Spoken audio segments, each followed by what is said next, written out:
Muy buenas noches, de nuevo la plataforma Voz Libertaria de Venezuela, hoy con 5 minutos con la resistencia.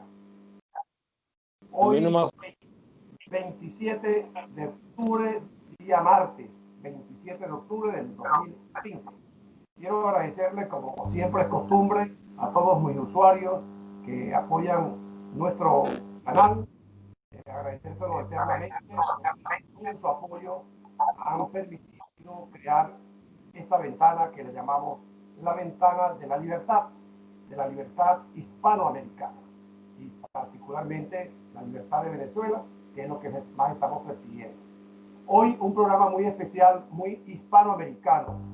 Se trata de dos hermanos cubanos, los dos exiliados acá en España, y con ellos quiero hablar pues todo lo referente a, bueno, a lo que en el caso de Cuba, el sufrimiento de más de 60 años de dictadura, la de Venezuela que tiene 21 y parece de contar.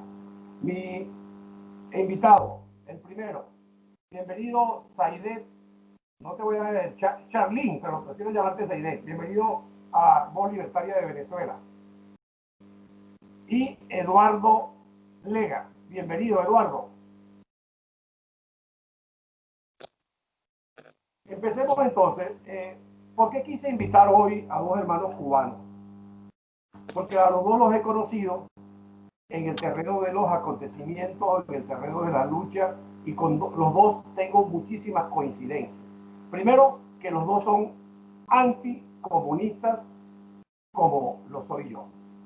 Los dos han sido víctimas de la dictadura más vieja de América, como es la de Cuba, y ahí también tenemos coincidencia. La mía es más tierna, pero son nada más y nada menos que 21 años.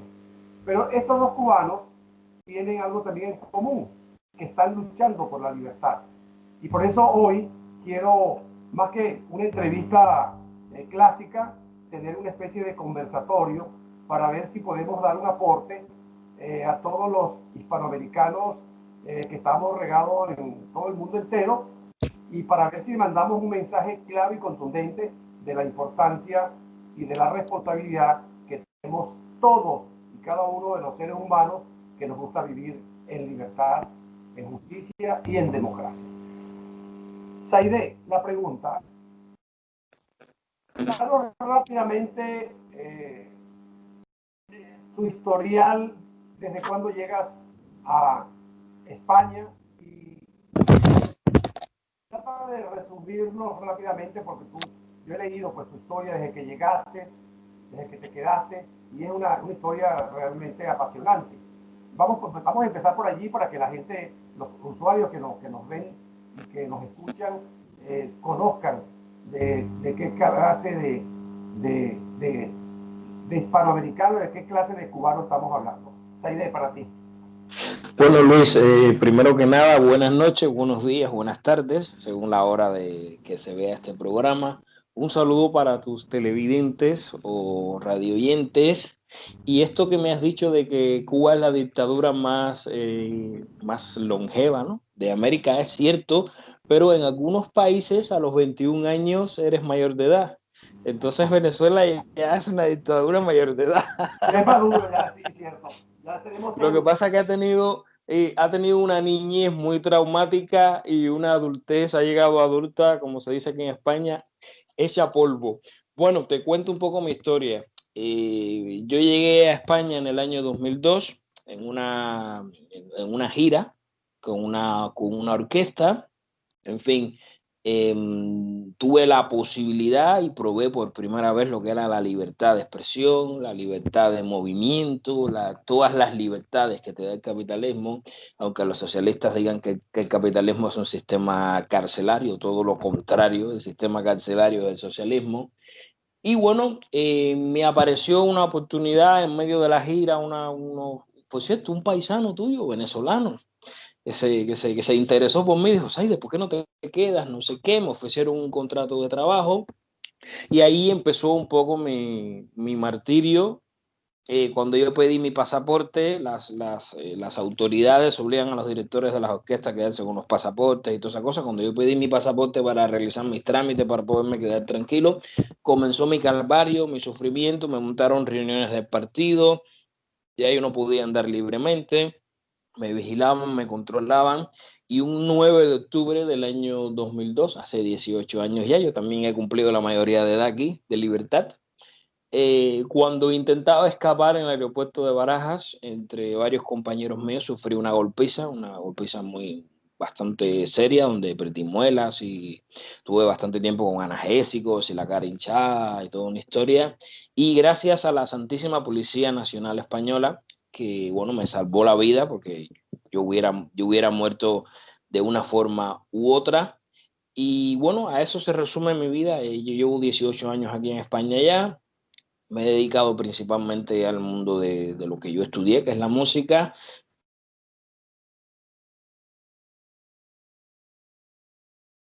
Y no, Bueno, se le ha congelado un poco la imagen a Seidén. Ya recuperamos la imagen. bueno, perdona, sí, discúlpame. Sí. Pues lo que te decía, en los últimos 5 años, pues he estado bastante dedicado al mundo político, y en los últimos 2 años soy afiliado al partido político Vox. Y bueno, he sido, por ejemplo, el año pasado participé en los encuentros entre una organización anticastrista que se llama Cuba Decide, el grupo parlamentario de Vox en la Unión Europea, donde gracias a esa reunión y varias reuniones conseguimos que la Unión Europea sancionara a Cuba, porque bueno, en ese momento estaba desaparecido el presidente de una organización que se llama la UNPACU. Estuvo desaparecido casi 2 meses. El hombre lo estuvieron torturando, dándole aguas a pañales para beber. Fue una historia bastante terrible la de José Daniel Ferrer, que es un héroe, porque es fácil hacer disidencia desde aquí. Así es. Es difícil hacer disidencia allí donde tú sabes que puedes ir preso, donde te estás jugando la vida, donde te estás jugando la vida de tu familia, de tus amigos, de tus conocidos. Y yo de verdad que admiro y respeto mucho a José Daniel. Y gracias a todas aquellas movidas, pues conseguimos, y me siento muy orgulloso de que la Unión Europea le tirara de las orejas a Cuba. No fue suficiente, porque a ellos le da bastante poco igual lo que digan las organizaciones internacionales, pero fue una manera de, como se dice, poner el pie en la puerta para que no se cerrara y empezar a abrir esa puerta que necesita que se le abran a los cubanos, que es la puerta hacia la libertad. Bueno, perfecto. Eduardo, tu historia, cómo llegaste a España y en este momento, pues tu espacio de lucha, que la conozco suficientemente. Bueno, la forma de llegar a España en estos momentos yo no te la puedo decir, porque sería quemar algunas naves que no es mejor dejarlas en silencio, pero fue un viaje bastante incómodo por toda Europa, pero no es. A ver, mira, yo me di cuenta, tú sabes, yo nací en el año 83, donde en Cuba florecía una economía más o menos, cuando éramos los terneros de la Unión Soviética, de la antigua Unión Soviética, ¿no? En Cuba no faltaba nada, vivía en una familia privilegiada, o sea, de ministros, o sea, te puedes imaginar la vida que yo tuve. Yo no tuve mala vida de niñez, ¿no? ¿Qué pasa? Que tuve el desagravio de la pérdida de mi madre, ¿sabes? Y ahí la revolución me demostró quién es la revolución y quién es el gobierno y quién es el comunismo. Cuando en ese momento mi madre se muere, a mí me pagan alrededor de 5 euros al mes en Cuba. Ubícate lo que es 5 euros aquí en España. Vamos a ponerte que te den una ayuda por 300 euros en España por el fallecimiento. Y ahí es donde ya yo me doy cuenta que después de todos los trabajos que habían hecho mis padres, ¿sabes? Por esa gran revolución, por esa gran gobierno, ¿cómo podían pagarme a mí esa mierda, ¿no? Entonces, de dinero, ¿no? Entonces, bueno, ya mi vida empezó a cambiar. Me di cuenta lo que eran en las escuelas, el trabajo de la explotación infantil, porque Fidel decía que en el mundo, te recuerdas hace muchos años atrás, que en el mundo existía explotación infantil, pero nosotros en las escuelas de las becas las escuelas estas que son internadas, lo debe saber Saide, te ponen a trabajar, ¿no? Por ejemplo, yo estudiaba veterinaria y supuestamente yo iba a estudiar veterinaria a una finca. Nos ponían a cortar marabú, hierba mala, a pintar, a hacer cosas que normalmente no tenían nada que ver con la veterinaria. Y para mí, ese fue el primero, porque yo le digo a la gente, ¿por qué yo tengo que trabajar? Yo vengo aquí a aprender veterinaria. Una explotación velada. Porque yo no vengo aquí, yo vengo aquí a estudiar, a aprender cómo se ordeña una vaca, cómo se cura una vaca, cómo se limpia a lo mejor, tú sabes, los comederos o una vaquería, no a limpiar campos de mala hierba. Después lo otro que ya sí fue un poco más tenso fue el tema del servicio militar, que tú sabes que en Cuba es obligado. Tú sabes que en Cuba el servicio militar es obligado. Le dije, yo no voy al servicio militar obligado. Dice, no, que tiene que defender la patria. Le digo, no, yo no voy a defender, yo defiendo esta patria, pero no este gobierno. Y de ahí para allá empezaron todo este tema de problemas que a mí no me votaron, a ver, a mí no me dijeron vete, pero me lo dijeron por debajo, mira, vete porque tú en este país no cabes. Cogí, sacó un billete de avión hacia un país que no tenía visa con Cuba y de ahí me fui. ¿Cuántos años tienes en España? 4 años. 4 años. Bueno, vamos a entrarle ahora entonces al tema porque los tres que estamos acá tenemos elementos comunes, como lo señalé en la presentación, Saide, y tenemos por supuesto intereses comunes. Y uno de los intereses más importantes es lograr que nuestros países sean libres, que sean libres precisamente de esa peste que se llama comunismo.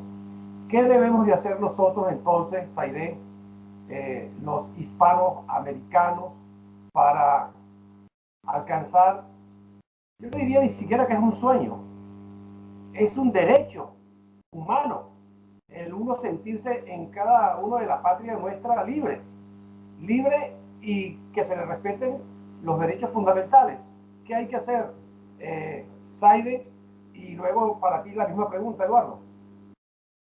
Bueno, qué bueno que me hagas esta pregunta, Luis, aunque es una pregunta bastante complicada de responder porque no hay soluciones mágicas a este problema. Esto es un cáncer que tiene metástasis en toda América, porque la dictadura cubana se ha dedicado a extender sus tentáculos por todo el continente.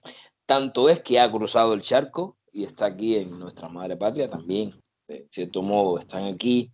Y bueno, yo creo que el trabajo que hay que hacer, por un lado, en esta era de la información donde hay más gente desinformada que nunca, yo creo que por un lado tenemos que hacer una labor pedagógica de información. Hay que informarle a la gente, los que tienen cierto amor, cierta atracción hacia el socialismo, hacia el comunismo, explicarle, darle nuestros testimonios. Yo no me canso de explicarle a la gente lo que es el comunismo. Lo que pasa es que, como dice mi abuela, uno no es cambianta por cabeza ajena. Pero bueno, en la situación que estamos viviendo actualmente, muchas personas se están dando cuenta de en qué dirección vamos, que vamos directo hacia el abismo, y hay que hacer un trabajo, por un lado, de pedagogía, por otro, un trabajo de presión política internacional, y en esto el presidente de los Estados Unidos, Donald Trump, que ni le va ni le viene a nuestra causa, pero él está ayudando, acaba de reactivar el artículo 3 de la ley Helms-Burton, y esto ha permitido que unos abogados que están aquí en España, unos 40 o 50 abogados, estén atacando a las finanzas de la dictadura en el exterior. Han paralizado, por ejemplo, los bienes que tenían en el Banco de Inglaterra han sido paralizados. Recientemente a uno de los nietos de Fidel se le han decomisado aproximadamente unos 200 y pico mil de millones de euros. En fin, hay que hacer una labor, por un lado, de acoso y derribo contra el sistema, porque hay que acosarlo y derrumbarlo.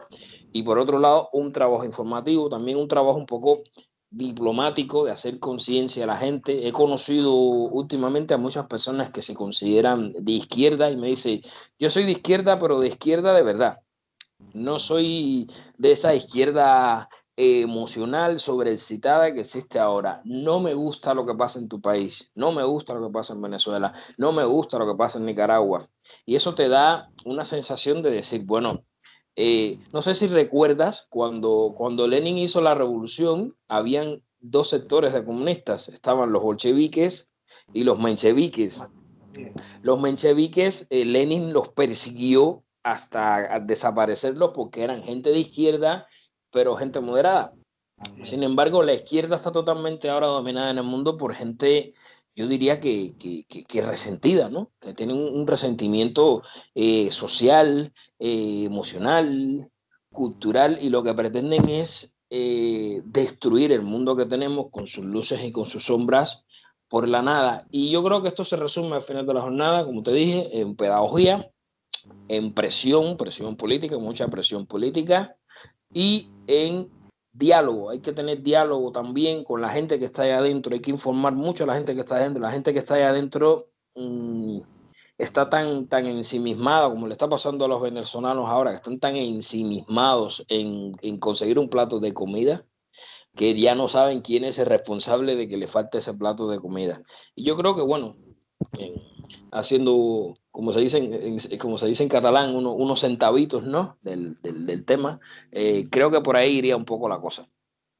Eduardo, ¿qué hacer para ver si logramos acabar esa peste o por lo menos minimizarla, que no siga avanzando? Bueno, primeramente, primero el primer paso que hay que hacer es, uno, el cubano, por ejemplo, es la unión entre los cubanos. Eso es en primera. El cubano debe aprender de política, porque nosotros tenemos un problema entre los cubanos muy grande. Tenemos un problema con el gobierno, con la dictadura, y un problema con la oposición. Muy grande, porque llevamos 60 años, hemos la oposición, esta que nosotros le llamamos de rosas, ¿sabes? No es una oposición fuerte, no es supuestamente dice que es mi opinión, yo estoy dando mi opinión. La he conversado con muchas personas que son más de derecha, porque ahora yo siempre he dicho que ahora lo que va, esta posición de izquierda, de rosas, ¿me entiendes? Que tenemos de postalita, durante 60 años no ha logrado nada. Por ejemplo, organizaciones, movimientos, partidos en sí no han hecho nada. Entonces, personas como yo, que nadie nos pagan, fíjate, no, te estoy hablando de mi caso personalmente, y otras personas más, que nosotros no nos paga ni, por ejemplo, ni el gobierno americano, ni ningún otro gobierno. El mismo gobierno nos quiere callar, pero esta oposición pagada, que vive mucho en Estados Unidos y también aquí en España, nos tapa la boca con el objetivo de no destapar lo que ellos están haciendo también. Porque te vuelvo y te repito, el gobierno no está haciendo daño, pero esta oposición en Cuba también nos hace daño, porque están como los políticos de España, ¿sabes? En nada más que están para el poder, no les interesa, es como un negocio, ¿sabes? Es lo que yo siempre he oído de niño, lo que siempre yo oía de niño. La oposición lo único que le interesa es el dinero y el tema del negocio. O sea, la dictadura es un negocio para la oposición y para el mismo gobierno cubano. Entonces, tenemos que, primero, unirnos los cubanos, dejar de pensar solamente en el dinero que recibimos, porque yo siempre le he dicho a la gente que el dictador no tenía Facebook, el dictador no tenía Instagram, y logró derrocar a la dictadura de Batista con la ayuda de la clandestinidad en Cuba. Entonces, no sé si tú me entiendes, Luis, lo que yo te quiero estar dando a entender, ¿no? Con esto. No, sí debemos dejar de... No, sí te lo entiendo, pero quiero que seas tú quien lo expreses. Debemos dejar... Yo pienso que la oposición debe dejar tanto de pensar en el dinero que está recibiendo y pensar más en la libertad de los cubanos, en esa Cuba libre, ¿vale? Porque mientras ellos están recibiendo dinero y haciendo cosas que no están teniendo resultados, ¿ok? El pueblo está pasando hambre, como el tuyo. Tu pueblo está pasando hambre y todo el mundo está pasando hambre, estamos pasando dificultades. Y yo me di cuenta por el tema del gobierno cubano y la oposición. ¿Cómo tú llegas aquí a España y los cubanos no tenemos asilo político? ¿Cómo tú puedes entender eso? 60 años de dictadura y no lo tenemos. Ya vamos a hablar un poco también de eso. Fíjate, Zaire, una nueva pregunta. Fíjate, esto que está planteando Eduardo es muy interesante.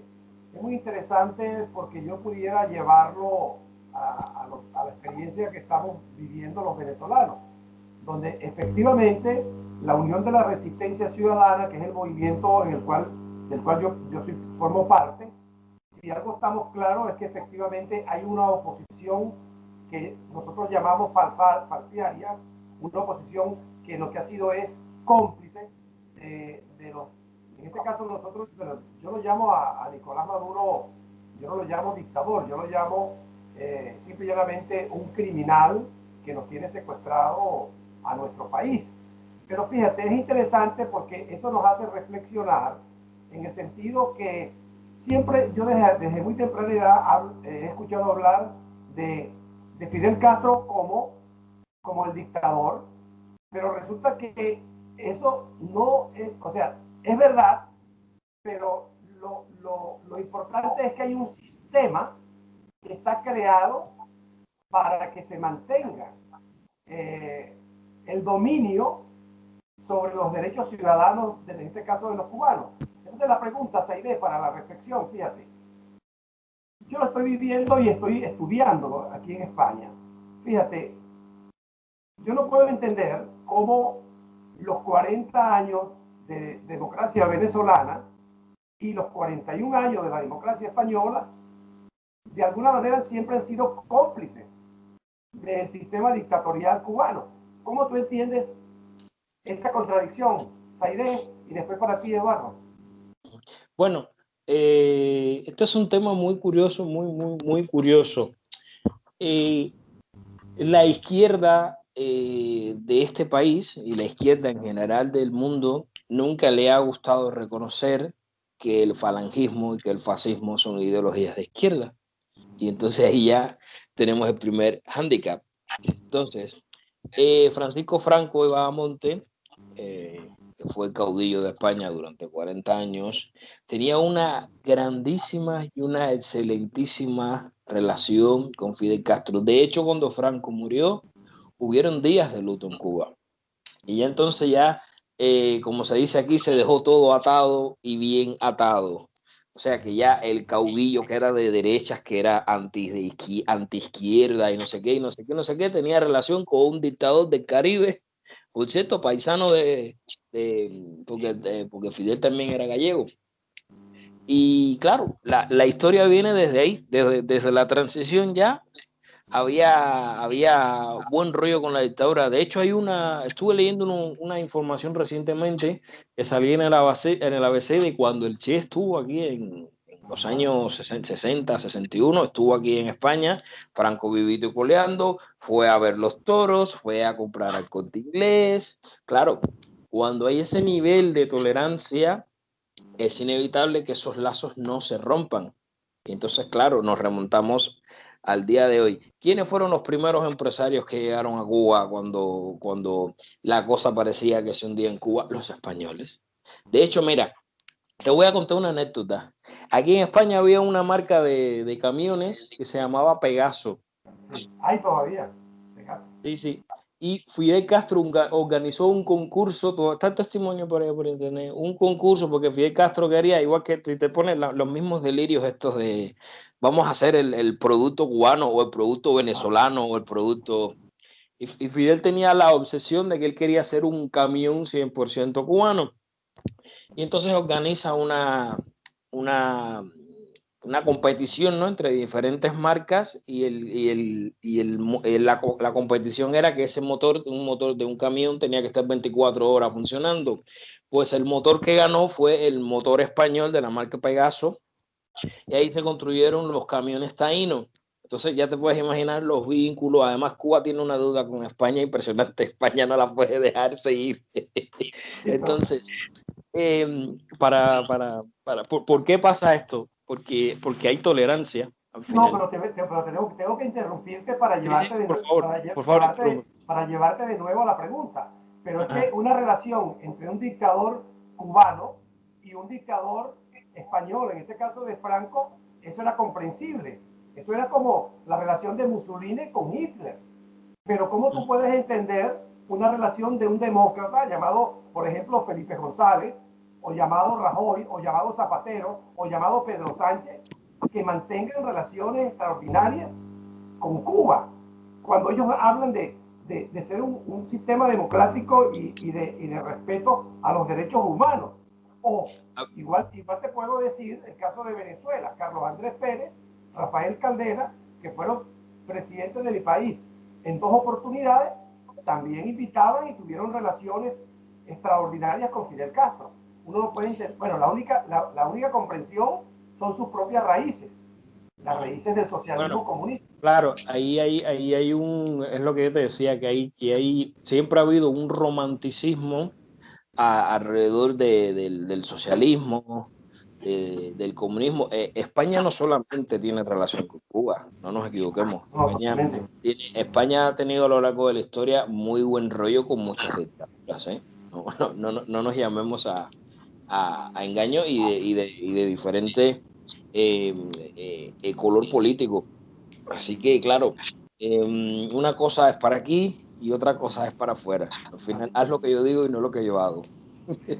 Eduardo, nos quedan 4 minutos para finalizar la primera parte, porque nuestro programa vamos a hacer dos partes, que va a ser una hora de programa, para que tú nos expliques esa terrible contradicción de esa relación histórica de un sistema que es democrático como es el español, pero que ha tenido y tiene una convivencia muy estrecha con un régimen tan tiránico y tan criminal como han sido el sistema cubano.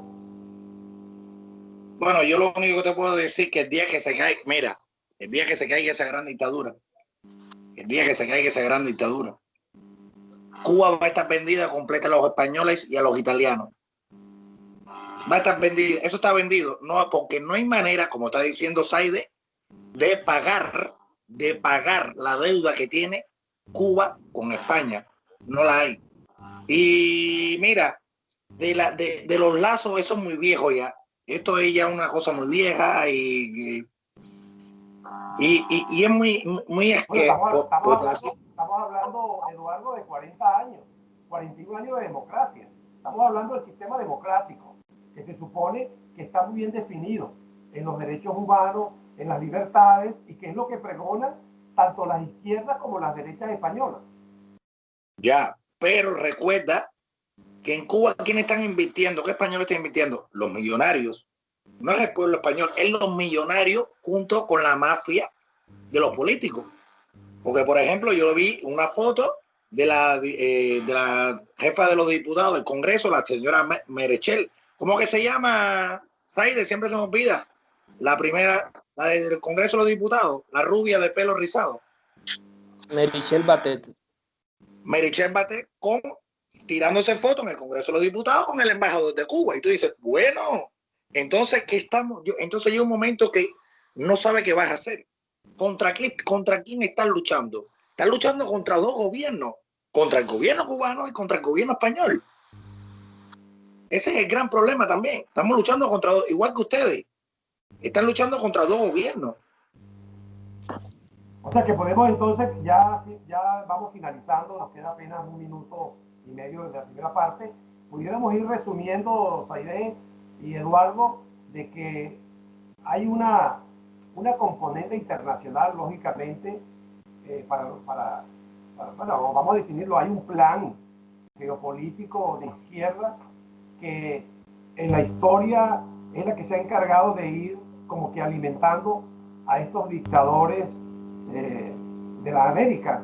Zaide, ¿tú crees que pudiéramos ir resumiendo que el soporte de estas dictaduras viene más de afuera que incluso de los propios ciudadanos que están viviendo dentro de cada país? Exactamente. Esto ya viene desde los 60, cuando empezó el tema de los hippies y el amor libre y todas estas cosas. Ahí empezó este plan que estamos viviendo hoy en día. que estamos viviendo con esta enfermedad, que no se sabe si hay gente enferma, si no hay gente enferma, si mata, si no mata, el LGTBI, el feminismo, todas estas cosas. Ya esto se estaba planteando desde hace mucho tiempo. Los soviéticos se dieron cuenta ya en los 60 que iban a perder la batalla y ya empezaron ya a reinventarse. A eso sumarle otras personas que no son ni de izquierda ni de derecha, pero que sí son comerciantes y empresarios y que le da igual quién manden, que son los que han financiado y favorecido todo este tipo de movimiento, ¿no?, que estamos viviendo ahora, después que se suponía que se había caído el muro de Berlín, que no íbamos a volver nunca más al comunismo. De repente el comunismo, 30 años después, está volviendo. Bueno, se nos acabó el tiempo de la primera parte. Estoy hablando, mis invitados de hoy son los dirigentes políticos, Zaire,